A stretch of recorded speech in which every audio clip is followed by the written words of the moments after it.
It seems that the PS2 and original Xbox generation is generally remembered for games like Halo, Jak and Daxter, and a handful of others that dominated either the shooter space or the platformer space. While that does make a whole heck of a lot of sense, as those genres were absolutely full of excellent games at the time, there are plenty of other games that didn't abide by the rules of their respective genres as much, but instead just took their various influences and went in their own directions entirely. Before we go ahead, a quick request. We upload new videos every single day, and your subscription matters a lot. So, please consider subscribing and enabling all notifications by clicking the bell icon. With that out of the way, let's begin. Oftentimes, this is risky, and that's generally why you don't see a lot of it in the AAA game space today. If a game costs $200 million to make, it's not going to want to take a lot of chances. But back in the 6th generation of consoles, budgets were small enough to accommodate potential losses, yet big enough to produce high-quality voice acting, writing, and top-notch programming. Given that, we got a lot of great games that did their own thing to an extent in this time, and now to go back and experience them can be a lot of fun given how well some of them hold up. PsyOps: The Mindgate Conspiracy is absolutely one such game. It takes heavy inspiration from popular games at the time, but mixes in more than enough of its own ideas to make something as special as it is. The game also needs a follow-up, pretty badly. Let's take a look at why. First and foremost, this is an outstandingly well-made game. In an era where many developers were still figuring out 3D space and polygonal character models and environments, the good folks over at Midway were well into immersing themselves in it. PsyOps, from a development acumen standpoint, really just feels like a combination of all of the elements they figured out in the previous generation, with games like BioFreaks and Gauntlet: Dark Legacy, all stirred together with their own personal influences from different genres and franchises. It's a game that rarely feels unpolished or rushed in any way, if at all. Midway was totally in their element while making this game, and it shows in simple things like convincing facial and body animations, despite the limitations of the era. Speaking of the facial animations, it's probably important to point out that these are some of the finest you'll see in this generation. While the faces and models themselves are quite blocky and flat compared to today's standards, I challenge you to put these up against character models from other similar games of the era.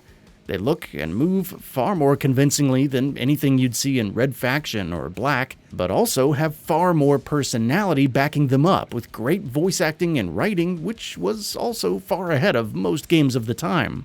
Especially with Sarah, a strong female lead character that does more for the game's plot than just about any other character.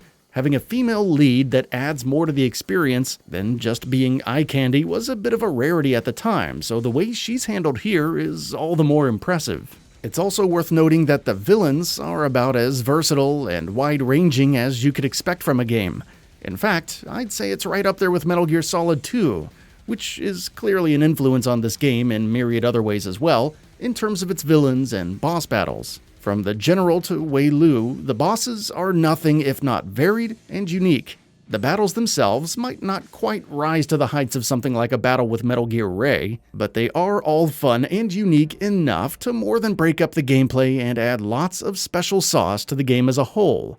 PsyOps has a story that might be a little too grand for its own good, but it more than gets the job done. Basically, Nick Scryer is a highly trained operative who's been captured after a super important infiltration mission has gone awry, and now he finds himself trying to escape the enemy facility while also learning more about his mind powers and his connection to the enemy forces he's fighting against. It goes further than that, but that's the basic gist. Sarah is a mysterious figure who seems to mostly be of help, but later on things get a bit more complicated with her. Like a lot of games from this era, the weakest character is probably the protagonist. Nick, calm down. How the hell do you know my name? I can help you get out of here, but you have to trust me. Trust you? Trust this for now, at least. Just get out of the cell block and meet me on the supply room on this floor. But who are... He has little in terms of personality or motivation, but considering the intrigue that surrounds him, it's pretty forgivable most of the time. despite his character lacking a bit, the gameplay of Psi-Ops more than makes up for that, with lots of cool abilities like telekinesis, mind reading, and of course, pyrokinesis, which is exactly what you think it is. Take those abilities, and a few more, and throw them in with a decent selection of guns, and you have a pretty nice selection of combat mechanics to choose from.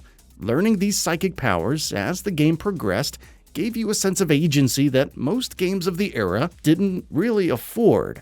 To have such a well-rounded system of conventional and less than conventional weaponry was rare at the time, especially in a game that was so well executed in all other areas as well.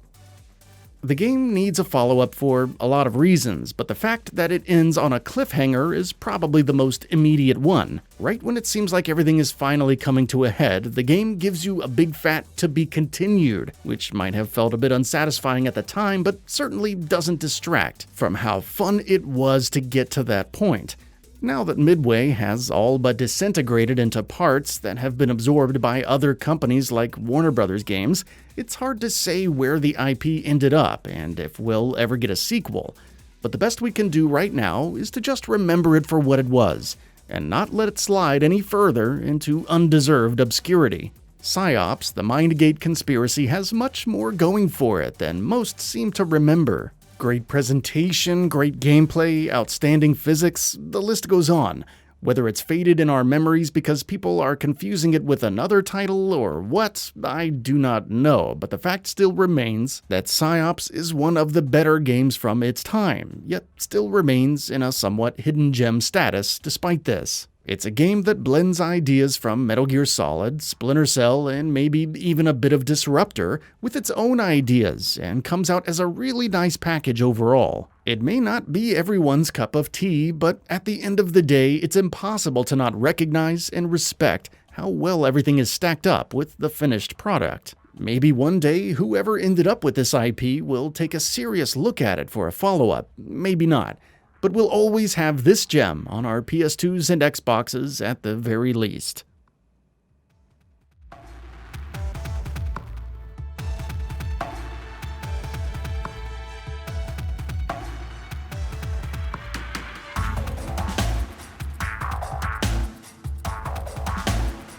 So, what are your thoughts on this? Go ahead and share them in the comments below. And if you like the video, please subscribe to the channel and enable all notifications by clicking on the bell icon to get updates on new videos. We upload every day and would really appreciate your support. Thanks for watching.